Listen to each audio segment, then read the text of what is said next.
오늘은 특별 저녁 기도의 제13일째 갈라디아서 3장 10절에서 18절 의인은 믿음으로 말미암아 살리라 하는 제목으로 함께 나누도록 하겠습니다. 미국에 샘이라고 하는 사람이 있었다고 합니다. 이 사람이 이제 고속도로에서 자동차에 기름을 넣기 위해서 잠시 휴게소, 이렇게 생긴 휴게소에 멈추었다고 합니다.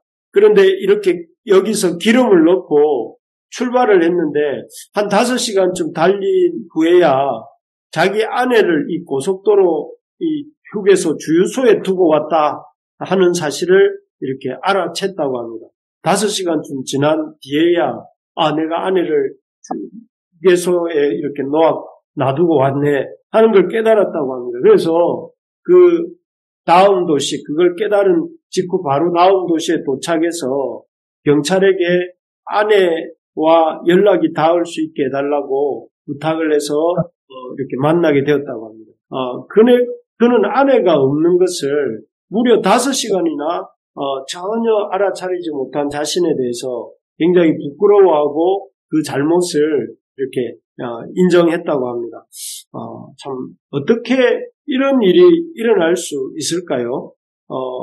참 어떻게 배우자가 있는지 없는지도 잊어버릴 만큼 그렇게 정신없이 살아갈 수 있는가 이런 생각이 듭니다. 그런데 가만히 생각해 보면 우리가 일상 속에서 이렇게 정신없이 살면서 아무 생각하지 않고 살다 보면 너무나 중요한 사실을 아무렇지도 않게 잊어버리고 지나는 경우가 많은 것 같습니다. 이런 그런 어떤 중요한 것을 잊어버리고 또 생각하지 못하고 사는 것은 우리의 신앙생활에서도 마찬가지입니다. 우리의 신앙생활을 하면서 너무 당연하게 우리 신앙에서 너무 당연하게 생각함으로 쉽게 잊어버리는 것들이 있습니다. 어떤 것들이 있을까요? 첫째는 우리가 믿음으로 구원을 받았다 하는 사실을 너무 쉽게 잊어버립니다. 사실 우리가 언제 처음 구원을 어떻게 받았는가 하면 예수님이 주시라는 것과 또 예수님의 그 십자가가 나의 죄를 위한 대속의 십자가요, 예수님의 부활이 나를 어렵다 하시기 위해 살아난 부활이다 하는 것을 믿음으로, 그것을 인정하고 받아들이고 믿음으로 우리가 구원을 받았습니다.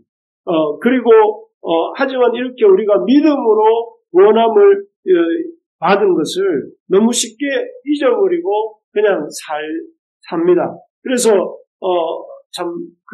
내가 구원을 받은 것이 믿음으로 구원을 받았다 하는 것을 잊어버리고 살다가 또 이렇게 살게 되는 경우가 많은데, 하지만 이렇게 믿음으로 구원을 받은 것은 우리가 일생 동안 젊었을 때나 또 나이 들었을 때나 또 죽는 순간까지 그 사실을 잊지 말아야 됩니다. 우리가 믿음으로 구원을 받았다 하는 것을 기억하고 붙잡아야 됩니다. 왜냐하면은 구원은 과거에 내가 한때 예수님을 믿고 구원을 받았다 하는 것으로 끝난 사건이 아니라 날마다 우리의 삶에서 이어져 가야 됩니다. 내가 하나님의 그 구원을 예수 그리스도로 말미암는 그 구원은 과거에 일어난 한 번의 사건이 아니라 과거에도 일어났고 오늘도 일어나고 내일도 일어나야 되는 그런 믿음으로 그 구원의 은혜를 이렇게 경험해야 되는 그런 구원이기 때문에 그렇습니다. 그래서 바울은 고린도전서 15장 31절에서 자신이 주님 안에서 십자가와 부활을, 고린도전서가 부활에 대한 얘기를 하는 장인데요. 그 그리스도의 부활의 능력을 이렇게 경험하기 위해서 날마다 죽는다고 이렇게 고백을 합니다.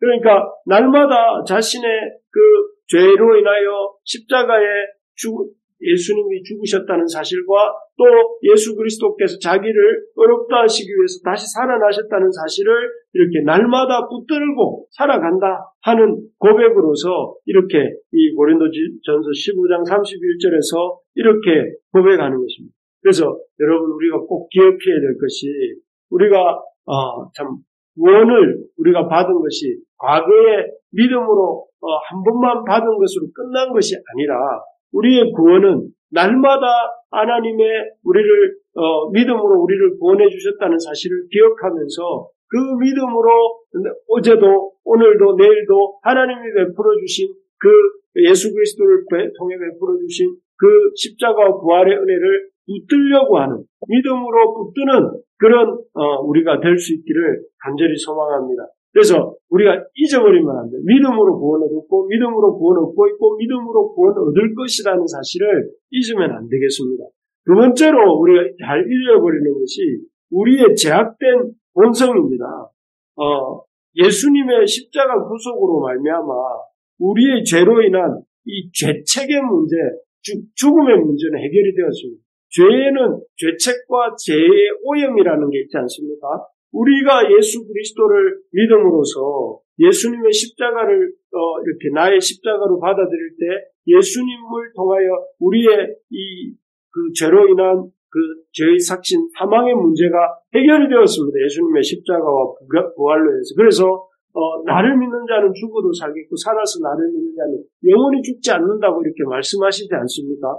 그 죄의 문제는 해결이 되었지만 죄책의 문제는 해결이 되었지만 죄로 인한 오염의 문제, 우리의 지성과 우리의 의지와 우리의 이런 정서라는 것이 이렇게 그 죄로 인해서 오염되어 있습니다. 그래서 이 죄로 인해 오염되어 있는 우리의 본성은 여전히 우리의 삶에 영향을 끼치게 된다는 것이죠. 그래서 그 영향을 끼치면서 우리의 그런 이 타락한 그래서 여전히 죄의 오염으로 오염되어 있는 우리의 의지는 여전히 이렇게 하나님 앞에서 살고자 하지 아니하고 우리의 본성대로 살려고 하는 쪽으로 우리의 의지가 작동하고 또 하나님 앞에 나아가기보다 뒤로 물러가는 쪽으로 작동하고 또 우리의 이 감정은 어떻습니까? 계속해서 하나님을 찬양하고 기뻐하기보다는 우울해하고 이렇게 동굴 속으로 자꾸만 들어가려고 하는 우리의 감정이 그렇게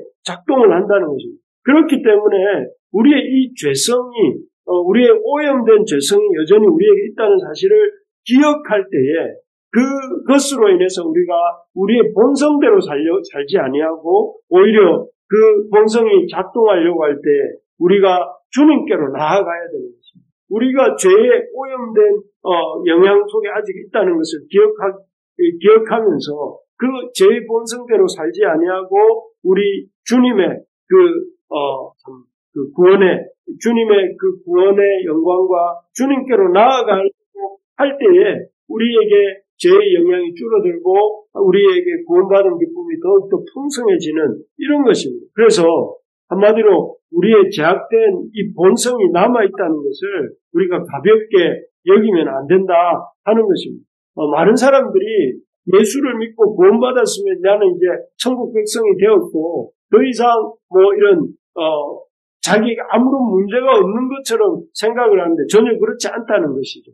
우리 속에 여전히 죄의 오염된 본성이 있고 그 본성을 따라 우리는 무심결에 살아가는 그런 경향이 있고 그러다 보면 그 구원의 기쁨을 다 잊어버리고 잃어버리고 그래서 나중에는 낙심하고 좌절하고 또 주저앉아 있을 때가 많기 때문에 그런 죄의 본성을 가볍게 여기지 말고 그런 죄의 본성이 이끄는 대로 살지 말고 그 죄의 본성이 작동하려고 할 때마다 그 본성대로가 아닌 주님께로 나가서 주님이 주시는 구원의 기쁨을 회복하려고 해야 된다는 것입니다. 그래서 이런 특별 기도회 같은 것도 필요한 것입니다. 그래서 하나님 앞에 나와서 우리가 집중적으로 기도하고 구할 때 하나님이 주시는 그 호세아서를 통해서 하나님의 놀라운 사랑에 대해서 또 이렇게 갈라디아를 통해서는 이 믿음으로 말미암아 얻는 구원에 대해서 이렇게 우리가 계속 들을 때 우리의 마음에 이렇게 회복이 일어나게 되는 것입니다.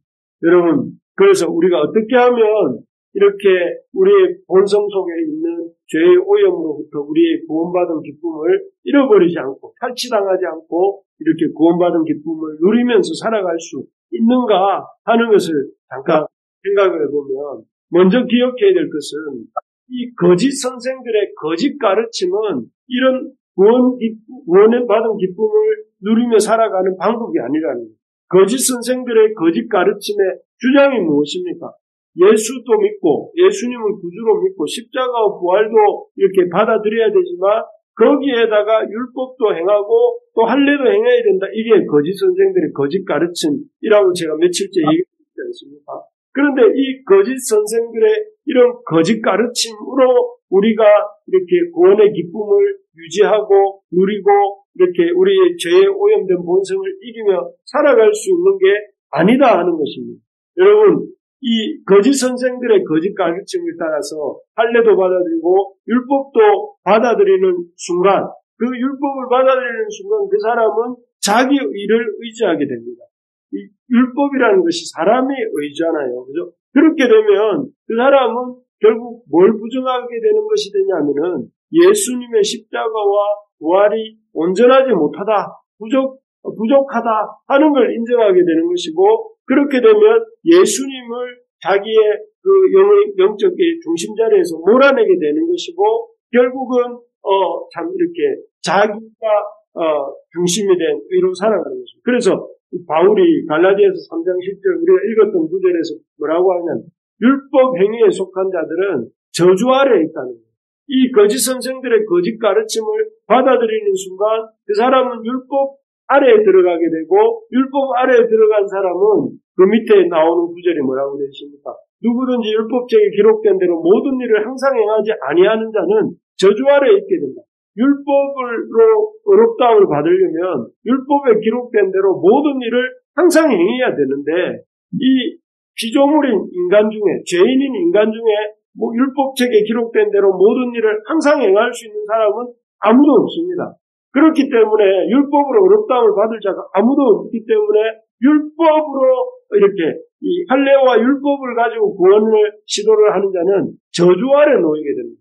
그래서 그런 거짓 선생들의 거짓 가르침을 따라서 기가 솔깃해서 할례도 행하고 율법을 행하는 순간 그 사람은 그리스도 아래에 있는 줄 알았는데 나중에 그 사람은 저주 아래에 있게 되는, 하나님의 자녀의 자리에서 저 종의 자리로 가는 것이고, 신약 시대에 있었는데 구약 시대로 가는 것이고, 저 건물을 다 지어놓고 기초를 파고 있는 그런 역주행하는 인생이 된다 하는 것이죠.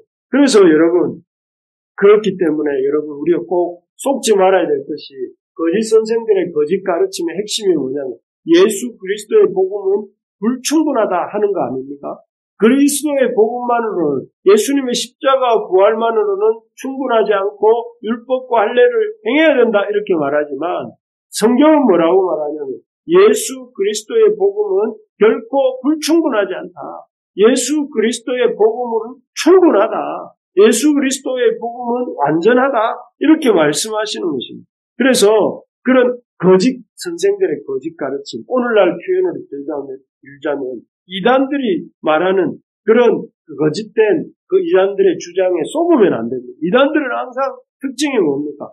하나님의 그 예수 그리스도의 구속이 담겨있는 그 성경 말씀 외에 그 자기들만의 어떤 그 경전이 있거나 아니면 자기들만의 어떤 이렇게 성경 공부법이 있다고 하면서 그 사람들을 미혹하고, 그래서 세뇌시켜서 나중에는 결국 그 교주의 종이 되도록, 교주의 교주를 위해서 이렇게 교주를 찬양하기 위해서 막 거의 거기에 종속된 인생을 살도록 그렇게 만들어 버리잖아요. 그런 것들이 바로 이렇게 그 복음의 불충분을 말하면서 마치 뭔가가 새로운 것이 있는 것처럼 말하는 그런 말에 속으면 안 됩니다.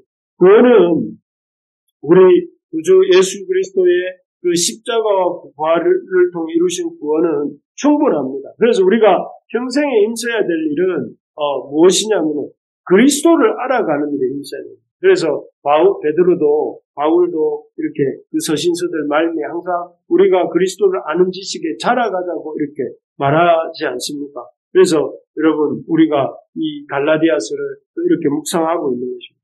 그래서 오늘 참 우리가 이 주님의 이런 주님 안에 있는 구원의 풍성함, 충분함을 오늘 본문에서도 바울은 몇 가지를 소개합니다.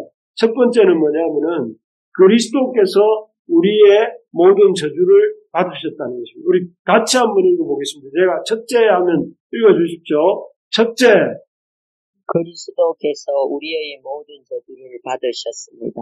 예, 너무 놀랍지 않습니까? 그리스도께서 우리의 모든 저주를 받으셨습니다. 이건 제 말이 아니고요. 이 갈라디아서 3장 13절에 보니까 그리스도께서 우리를 위하여 저주를 받은 바 되사. 원래 이 저주를 누가 받아야 되느냐면 우리가 받아야 돼요. 우리가.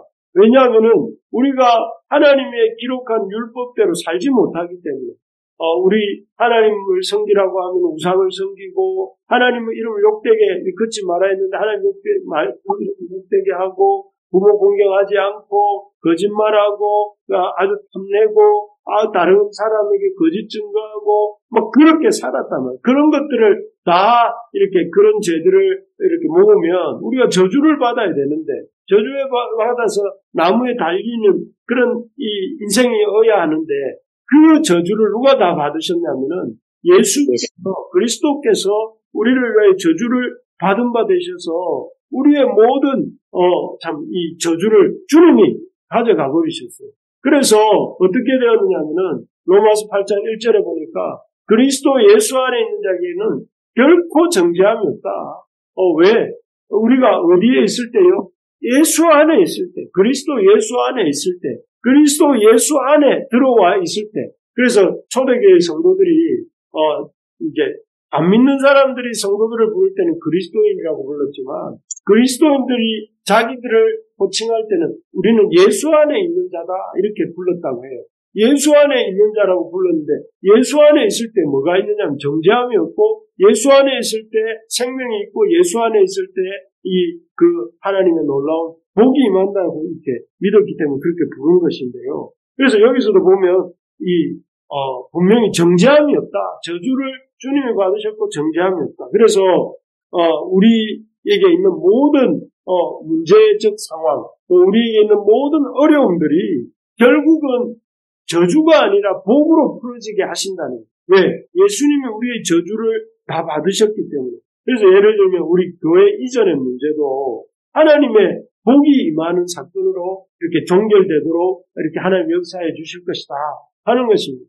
또 여러분 가정에 또 우리 자신의 삶에 어려운 문제들이 많지만 종국에는 맨 마지막에는 우리 하나님이 모든 것을 복으로 임하게 복이 되게 하실 줄 하신다 하는 것입니다. 그게 주님이 우리의 저주를 다 감당하셨기 때문에 우리에게 있는 것은 저주가 아니라 이제 복을 받는 일만 남아있다는 거예요. 그래서 여러분 이걸 믿으세요. 하나님은 어떤 경우에도 우리에게 저주가 아니라 복을 주시는 분이신 줄 믿으시기 바랍니다. 그래서 여러분 인생도 여러분 가정도 여러분 우리의 모든 것도 주님께서 저주는 가져가시고 복을 내려주신다는 것을 믿고 믿음으로 하나님 할렐루야 하면서 이렇게 살아가는 우리 모두가 되기를 소망합니다. 아멘. 실제로 보면 하나님이 그리스도 안에서 주시는 놀라운 복이 무엇인가 하면은 그리스도로 말미암아 우리가 그리스도로 말미암아 아브라함 언약에 참여한 자가 되었다 하는 것입니다. 우리가 그리스도로 말미암아 아브라함 언약에 참여하는 자가 되었다 하는 것입니다. 여기 보면 하나님께서 아브라함과 이렇게 그 언약을 맺으실 때 여기 보면 이렇게 말씀해요. 창세기 13장 15절에 보면 아브라함에게 땅을 보여주실 때 롯을 떠나보낸 이후 아브라함에게 오셔서 동서남북을 보게 하신 후에 이 보이는 땅을 내가 너와 내 자손에게 주리니 영원히 이르리라 이런 말씀도 하셨고 창세기 17장 8절에 보면 내가 너와 내 후손에게 내가 거류하는 이 땅 곧 온 땅을 주어 영원한 기업이 되게 하고 이런 후손 자손 이런 약속들을 주셨는데 이 후손이라는 약속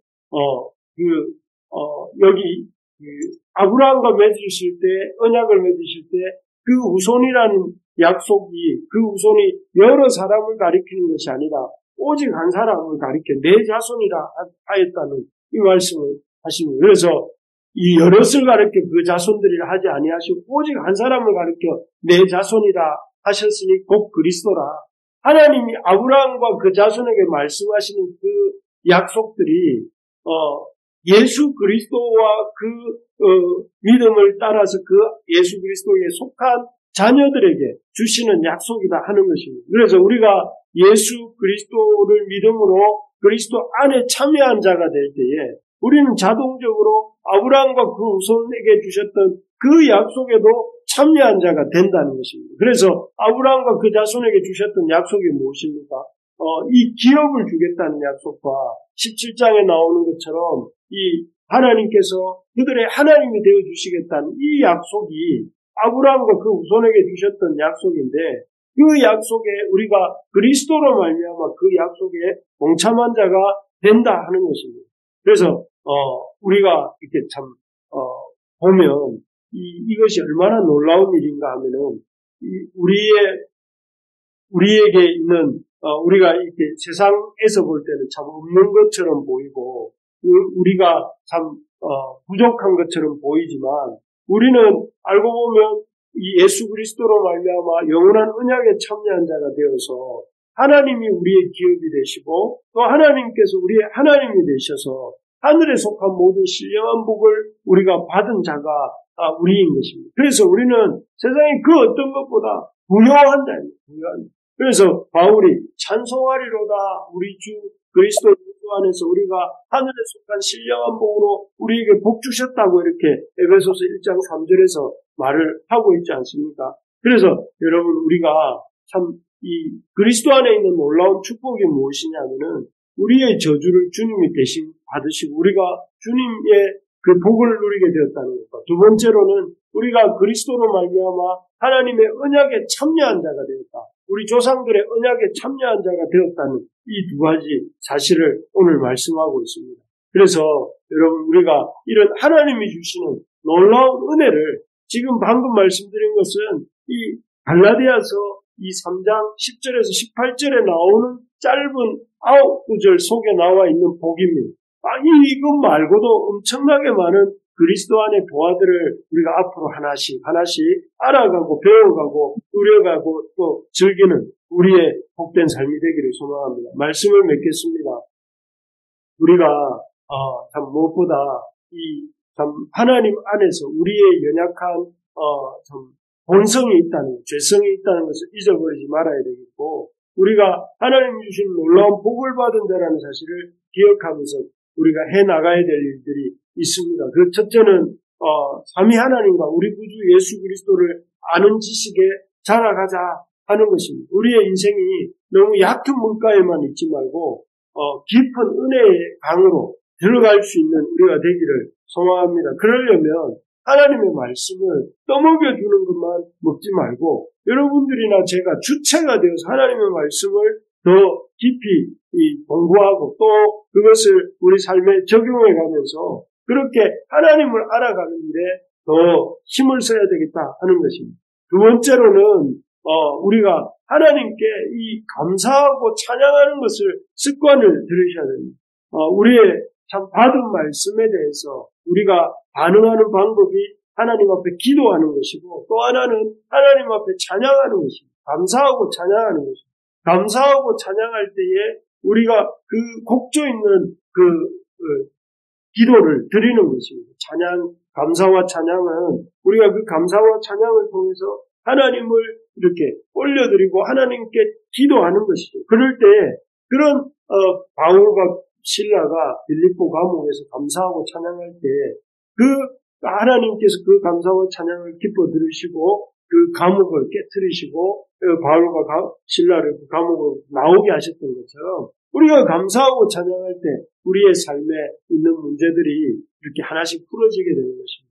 여러분, 우리가 감사 챌린지 한 줄 감사 운동을 하고 있지 않습니까? 지금 벌써 이제 한 주가 지나고 또 이렇게 3일이 지났습니다. 여러분, 참 교회에서 하니까 억지로라도 한번 해보시기 바랍니다. 하나님 앞에 감사하는 습관을 우리의 생각의 초점을 하나님께 감사하는데 이렇게 모아봅시다. 그래서 여러분, 그런 감사하는 모습들을 보면서 우리의 어떤 감사가 있는지 또 사람들이 그런 감사를 보면서 서로 또 힘을 얻고 지지하고 격려받는 그런 역사들이 일어나기를 소망합니다. 그래서 온 교회가 참 감사와 찬양이 넘치고 그리스도를 알아가는 그런 기쁨이 넘치는 그런 우리 부르심의 교회가 되고 또 그런 교회에 하나님께서 가장 좋은 곳으로 우리 표전을 허락해 주시기를 간절히 소망합니다.